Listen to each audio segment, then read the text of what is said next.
What's up, nerds? It's McKinley, and today I am doing my Prideathon wrap-up. It's a little late, but I was trying not to post back-to-back wrap-ups, so here we are. I got my flower crown on for the occasion. So beautiful.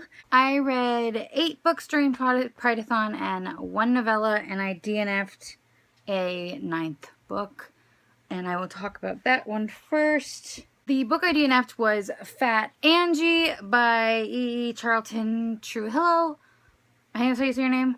I got through 3 chapters, and honestly, I'm sure this book is fine, but she said Fat Angie over and over. I'm just gonna read you one page. Like the first 3 pages I counted, she says Fat Angie 20 times. And I'm one of those people that just can't stand repetitiveness of a name. Like if you say my name at the end of a sentence over and over again, I'm like, I know my name, shut up. Like it frustrates the crap out of me. So it's probably a pet peeve, but like seriously, I'm just gonna read you the second paragraph. That was when Fat Angie challenged Stacey Ann Sloan on the basketball court. Stacey Ann slapped Fat Angie across the face. An entire gym class of girls laughed, cheering on the Queen of Sting. Stacey Ann Sloan, aka the Rising Star. Oh, okay. She only said it twice there. Then say something now, you freak, Stacey Ann said to Fat Angie. Fat Angie did not like confrontation. Fat Angie did not like Stacey Ann. Fat Angie especially did not like confrontation with Stacey Ann. I couldn't. So I DNF'd it after 3 chapters. So now on to the books that I did finish. The first one is 10 Things I Can See From Here by Carrie Mack. This is about a girl with extreme anxiety. Like she stresses about everything and doesn't like to leave her house. And her mom goes to Haiti for 6 months and sends her to live with her dad in Canada. She lived in Seattle, so she didn't live far from it anyway. But the parents in this book are so frustrating. Like your daughter has extreme anxiety. She's terrified of the world. And you decide to go to Haiti to be with your boyfriend. And then when she's begging you not to go, you still go. Like, I just think, like, and I'm 33. Like, so I can see, like, sometimes, a lot of the time where parents are coming from. But your child is still a child. Like, it's not like she's 21 and you're leaving her. She's 16. And she's terrified of the world. And they won't let her go on medication until she's 18. And she wants to go on medication for her anxiety. And they won't let her. So, and then the dad was an hour late picking her up. This is all in the beginning of the book. An hour late picking her up. And then and she's sitting there thinking he's dead. Like, have some consideration for your daughter that has anxiety. Okay? Other than that, the main character is a lesbian and the romance is cute. And I related to this book a lot. I don't have as many worries as she does, but I do get in my head and start to stress about things and worry about things, and I have anxiety, so I could relate to her a lot. And I think I gave this 4 stars. I will put it somewhere on the screen of what I did finally give it, but I think it was 4. And let me just show you guys the naked cover. Oh, by the way, I didn't put this in my haul, and it should have been. Look at how cute. Can you see it? It's an owl.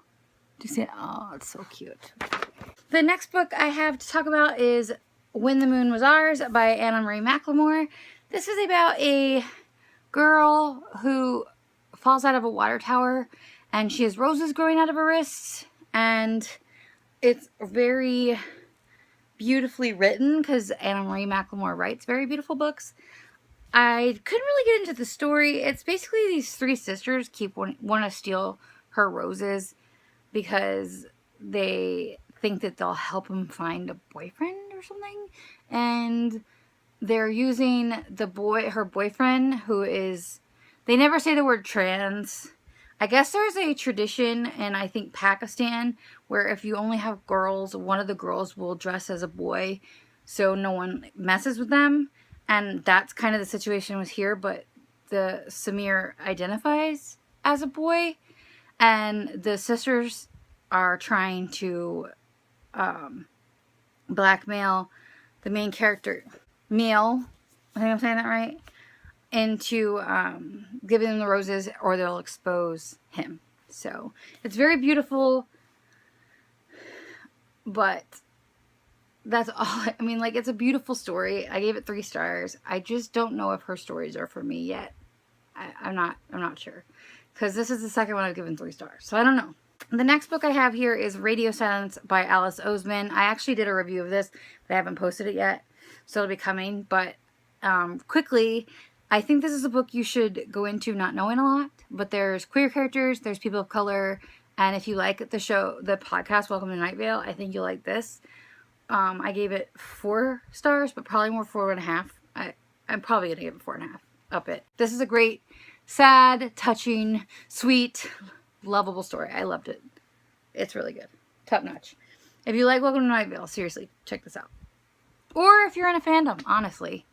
If you've ever been a fan of something. Have you noticed that's a trend on my channel? The next book I have here is Leo Loves Aries, which I read through NetGalley and loved so much that I bought it. I have also done I filmed a 3-minute review for this. So this has not, it'll go up eventually. But it's about 2 boys who end up living together, and one of them is straight, and he finds himself feeling things that he didn't know he could feel, and things escalate, and his sister is blind, and there's a demisexual character in this as well, which was the first time I'd ever read a demisexual character in a book before. But stay tuned for my review because it's coming. But I gave this 5 stars. I absolutely loved it. And the novella I read was with the same characters, and that's called Leo Tops Aries, and it was also really cute. But there is sexy time in this book, so if that's not your thing, then, you know, don't read it. But if it is your thing, check it out. I have already posted a 3-minute review of this book, and I will link it on the screen, but Queens of Geek by Jen Wild, really good.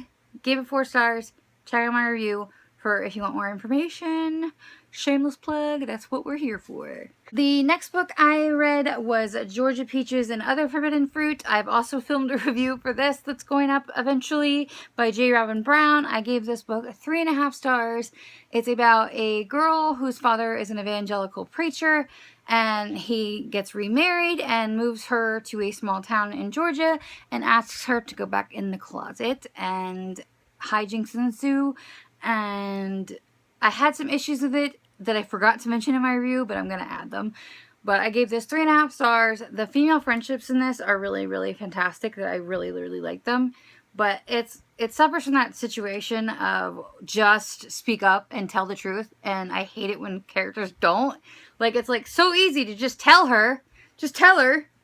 But the romance is fairly cute, if a little frustrating. The next book I have here is Star-Crossed by Barbara D. This is about 2 middle schoolers who are in the Romeo and Juliet play. And I honestly feel like the description gives away a lot more than it should. So I'm not even going to read the description. But one of them basically finds out she's bisexual. I think this is an adorable, adorable book. Especially for girls, young girls who it's meant for. It's really adorable. I think if you've had a daughter or a little girl in your life who might be having feelings like this, you should get her this. And also, this was like the best explanation of Romeo and Juliet I've ever read. Like, I feel like I learned more in this than I did my Shakespeare class in college.